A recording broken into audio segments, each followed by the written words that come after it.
Hello नमस्कार, कैसे हैं आप सभी का मोस्ट वेलकम है अपने इस YouTube channel Shri online study पर। इंडियन ज्योग्राफी की क्लास में हम लोगों ने जो है प्रीवियस लेक्चर में भारत के खनिज संसाधन, ऊर्जा संसाधन, इन सब पे बात कर ली है। आज का टॉपिक रहेगा भारत में उद्योग की बात की जानी है। भारत में उद्योग, इंडस्ट्री इन इंडिया। तो देखो भैया, जैसे भारतीय अर्थव्यवस्था में आपको जब पढ़ाऊंगा तो उसमें सेक्टर के बारे में बात की जाएगी कि अर्थव्यवस्था के कितने सेक्टर हैं। वैसे अर्थव्यवस्था के 5 सेक्टर हैं, लेकिन 3 मेन होते हैं। ठीक है, तो मैं थोड़ा सा बता देता हूँ। जैसे अर्थव्यवस्था के सेक्टर, अर्थव्यवस्था के क्षेत्र,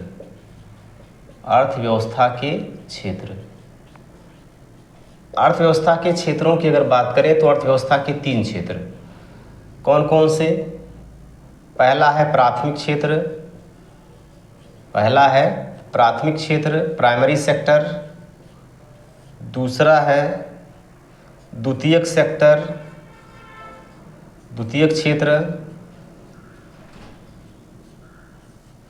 तीसरा है तृतीयक क्षेत्र। ये अर्थव्यवस्था के 3 सेक्टर हैं, अर्थव्यवस्था के 3 क्षेत्र हैं ये, प्राथमिक क्षेत्र, द्वितीयक क्षेत्र और तृतीयक क्षेत्र। प्राथमिक क्षेत्र के अंतर्गत जो है कौन कौन से क्षेत्र आते हैं? तो इसमें कृषि आता है, खनन आता है, पशुपालन, मतलब खेती बाड़ी से संबंधित जितनी भी चीज़ें होती हैं वो किस में रखी गई हैं? प्राइमरी सेक्टर में। कृषि हो गया, खनन हो गया, पशुपालन हो गया, मत्स्य पालन हो गया, है ना, मुर्गा पालन, मुर्गी पालन, अंडा पालन, ये सब इसी में आ जाते हैं, समझ रहे हैं। और इसके अलावा क्या आ जाता है? सब्जी उत्पादन हो गया। मतलब खेती से संबंधित जो भी चीज़ें हैं वो किस में रखी जाती हैं? वो रखी जाती हैं प्राइमरी सेक्टर के अंतर्गत। द्वितीयक क्षेत्र की अगर हम बात करें तो द्वितीयक क्षेत्र के अंतर्गत जो है उद्योग और विनिर्माण इकाइयाँ आती हैं। उद्योग तथा मैन्युफैक्चरिंग यूनिट, विनिर्माण इकाइयाँ आती हैं। ठीक है, जैसे क्या क्या आ सकता है इसमें? जैसे कोई उद्योग है वो आ जाएगा, इसके अलावा कोई वस्तु और सेवा का उत्पादन करने वाला है वो आ जाएगा। ठीक है, तो वस्तुओं का उत्पादन जो होता है वो किस में रखा गया है? वो रखा गया है द्वितीयक क्षेत्र में। ठीक है, इसके अलावा जो है जैसे बिजली है, बिजली उत्पादन हो गया, जल आपूर्ति हो गई, पानी की सप्लाई हो गई, ये सब भी किस में रखे जाते हैं? तो ये सब भी रखे जाते हैं द्वितीयक क्षेत्र के अंतर्गत। ठीक है, तृतीयक क्षेत्र को हम सेवा क्षेत्र के नाम से जानते हैं, सर्विस सेक्टर के नाम से जानते हैं। और इस सेवा क्षेत्र में जो है जैसे बीमा हो गया, बैंकिंग हो गया, जैसे बीमा, बैंकिंग, संचार सेवा, ठीक है ना, ये सब किस में रखी जाती हैं? तो ये सब रखी जाती हैं परिवहन भी लिख लीजिए, परिवहन। तो ये सब किस में रखे जाते हैं भैया? तो ये सब के सब रखे जाते हैं सेवा क्षेत्र में, सर्विस सेक्टर में रखे जाते हैं। आई बात समझ में? ये बात समझ में आ गई? चलिए, तो हम बात करने वाले हैं उद्योगों के बारे में। भारत में उद्योग, तो उद्योग जो होता है ये किस सेक्टर में आता है? तो ये द्वितीयक क्षेत्र में आता है। उद्योगों के द्वारा हम वस्तुओं का उत्पादन करते हैं और उनको बेचकर हम लाभ प्राप्त करते हैं। ठीक है, चलिए, हम भारत के उद्योगों की अगर बात करें तो भारत में सबसे बड़ा जो उद्योग आपको देखने को मिलता है, कृषि के बाद जो सबसे बड़ा उद्योग है वो है वस्त्र उद्योग, सूती वस्त्र उद्योग, या हम वस्त्र उद्योग कह सकते हैं, टेक्सटाइल इंडस्ट्री। देखिए, भारत में सबसे बड़ा उद्योग, भारत में सबसे बड़ा उद्योग कौन सा है? तो भारत में सबसे बड़ा उद्योग है वस्त्र उद्योग। ठीक है, वस्त्र उद्योग। भारत का सबसे बड़ा उद्योग कौन सा है? टेक्सटाइल। टेक्सटाइल। कृषि के बाद अगर सबसे ज़्यादा कोई रोजगार देने वाला क्षेत्र आपको देखने को मिलता है तो वो कौन सा होता है? वस्त्र उद्योग होता है। ठीक है, भारत में पहला सूती वस्त्र कारखाना कहाँ लगाया गया था? तो भारत में पहला सूती वस्त्र कारखाना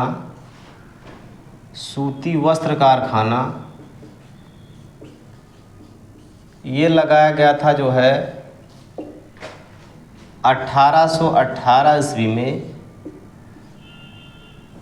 फोर्ट ग्लास्टर, कोलकाता में। फोर्ट ग्लास्टर याद रखिएगा, पूछा गया, बहुत इम्पोर्टेंट है।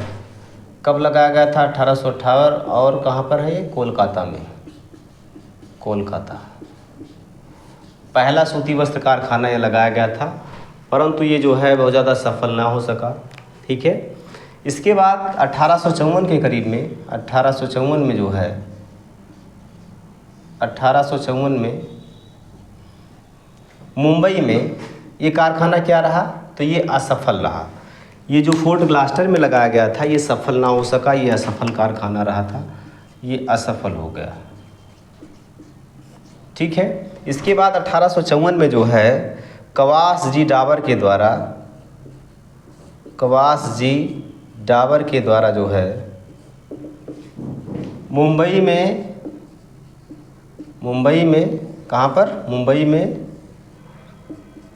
पहली सफल कपड़ा मिल की स्थापना की गई। याद रखिएगा, पहली सफल कपड़ा मिल। वैसे पहला कारखाना तो फोर्ट ग्लास्टर में लगाया गया था, लेकिन पहली सफल कपड़ा मिल कब लगाई गई थी? 1854 में मुंबई में। किसके द्वारा? कवास जी डाबर के द्वारा। ठीक है, कवास जी डाबर के द्वारा जो है पहली कपड़ा मिल यहाँ पर लगाई गई थी। भारत जो है ये वस्त्र उद्योग में अग्रणी देश है ही। यहाँ पर कृषि में जो भी चीज़ें होती हैं उनके आधार पर वस्त्र उद्योग सेटअप किए जाते हैं। वस्त्र उद्योगों के लिए हम सीधे सीधे कह सकते हैं कि वस्त्र उद्योगों के लिए कच्चा माल खेती से प्राप्त हो जाता है। ठीक है, वस्त्र उद्योगों के लिए कच्चा माल खेती से प्राप्त हो जाता है, जैसे कपास हो गया, रेशम हो गया, ये सब हमको कृषि से प्राप्त हो जाते हैं। इस नाते यहाँ पर जो है वस्त्र उद्योग अत्यधिक डेवलप हो गए हैं। ठीक भाई, तो देखिएगा यहाँ पर आगे हम बात करें। भारत में जो है, भारत में थोड़ा सा मैं ऊपर से लिखता हूँ। भारत में वस्त्र उद्योग के लिए कच्चा माल, वस्त्र उद्योग के लिए कच्चा माल कहाँ से प्राप्त होता है? तो ये कृषि से प्राप्त होता है। कृषि से प्राप्त होता है। ठीक है, जैसे कपास हो गया, रेशम हो गया, ये सब कहाँ से प्राप्त होते हैं? तो ये सब जो है कहाँ से प्राप्त होते हैं? इसी कृषि से प्राप्त होते हैं, कपास और रेशम। इसके अलावा जो है बहुत सारी चीज़ें भी हैं जहाँ से प्राप्त होती हैं। एक बात और आपको बताते हैं, जैसे कपास जो है ये कार्बोहाइड्रेट है, सेलुलोज है, कार्बोहाइड्रेट है। और रेशम क्या है? ये एक प्रकार का प्रोटीन होता है। रेशम क्या होता है? एक प्रकार का प्रोटीन है।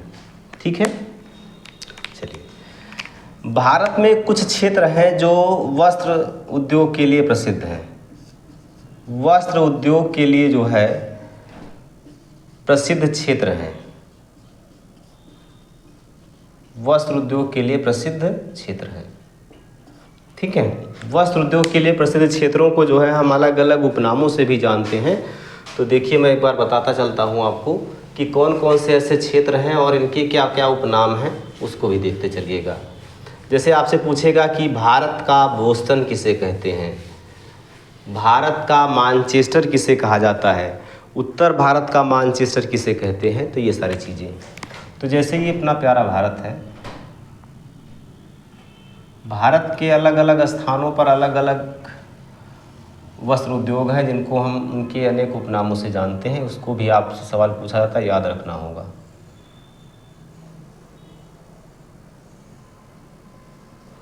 ये है भारत। ठीक है, भारत में अगर हम बात करें तो यहाँ पर है कानपुर, यहाँ पर है कानपुर, ठीक है, यहाँ पर है अहमदाबाद, अहमदाबाद, यहाँ पर है मुंबई, यह है कोयम्बटूर, ठीक, ये है। तो अगर आपसे पूछा जाएगा कि भारत का मैनचेस्टर या भारत का बोस्टन, तो देखिए अहमदाबाद को जो है भारत का मैनचेस्टर, भारत का मैनचेस्टर, मैनचेस्टर जो ये शहर है ना भाई, मैनचेस्टर ये शहर इंग्लैंड में है, भारत का मैनचेस्टर या भारत का बोस्टन, भारत का बोस्टन। तो ये बोस्टन जो है ये यूएसए में है, मैं यहाँ पर मेंशन कर दे रहा हूँ। बोस्टन जो शहर है ये कहाँ पर है, ये यूएसए में है, अमेरिका में है, और ये वस्त्र उद्योग के लिए प्रसिद्ध है। ठीक है ना। इसके अलावा मैनचेस्टर जो है ये ब्रिटेन में है, मैनचेस्टर जो है ये कहाँ पर है, यूके में है, इंग्लैंड में है, और ये भी जो है वस्त्र उद्योग के लिए प्रसिद्ध है। तो उसकी तुलना हम जो है अहमदाबाद की करते हैं कि अहमदाबाद वस्त्र उद्योग के लिए इतना आगे चला गया है कि इसको भारत का मैनचेस्टर और भारत का बोस्टन के उपनाम से जानते हैं। ठीक है। मुंबई की अगर बात करें, मुंबई को जो है भारत का काटनोपालिस कहते हैं, भारत का काटनोपालिस, काटनोपालिस, भारत का काटनोपालिस किसको बोला जाता है, तो भारत का काटनोपालिस कहा जाता है मुंबई को। इसको जो है मुंबई को जो है भारत के सूती वस्त्रों की राजधानी कहते हैं, भारत के सूती वस्त्रों की राजधानी, भारत के सूती वस्त्रों की राजधानी कहा जाता है किसको, मुंबई को। ठीक है। भारत का काटनोपालिस, भारत के सूती वस्त्रों की राजधानी किसको बोला जाएगा, तो ये बोला जाएगा मुंबई को। कोयम्बटूर की अगर हम बात करें तो कोयम्बटूर को जो है दक्षिण भारत का मैनचेस्टर कहते हैं, दक्षिण भारत का मैनचेस्टर, तमिलनाडु में है कोयम्बटूर। ठीक है। कोयम्बटूर कहाँ पर है, तमिलनाडु में। इसको जो है दक्षिण भारत का मैनचेस्टर कहा जाता है। और इस कानपुर को जो है, कानपुर को उत्तर भारत का मैनचेस्टर कहते हैं, उत्तर भारत का मैनचेस्टर कहा जाता है, उत्तर भारत का मैनचेस्टर कहा जाता है। ठीक है। क्लियर हुई बातें। चलो कुछ और हम बातें देख लेते हैं। जैसे अगर आपसे पूछा जाए कि भारत में सर्वाधिक कपड़ा मिलें कहाँ पर हैं, तो देखिए भारत में सर्वाधिक कपड़ा मिलें, भारत में सर्वाधिक कपड़ा मिल किस राज्य में है, तो ये महाराष्ट्र में है। महाराष्ट्र में जो है भारत में सर्वाधिक कपड़ा मिले हैं, इस फैक्ट को भी आपको याद रखना होगा। ठीक है। जबकि कपास के उत्पादन में, कपास के उत्पादन में आगे कौन सा राज्य है, कपास उत्पादन में अग्रणी राज्य, तो ये है गुजरात। गुजरात जो है ये कपास उत्पादन में आगे है। ठीक है। तो इन फैक्ट को भी आपको याद रखना होगा। और ये सारे के सारे सवाल बने हुए हैं, इनको अच्छे से रिवीजन करिए। कल हम लोग आगे के उद्योगों के बारे में पढ़ेंगे, है ना। कल बहुत सारे उद्योगों के बारे में बात किया जाएगा। आज के लिए इतना रखिए, बाकी हम मिलते हैं कल की क्लास में। ठीक है। थैंक यू सभी को।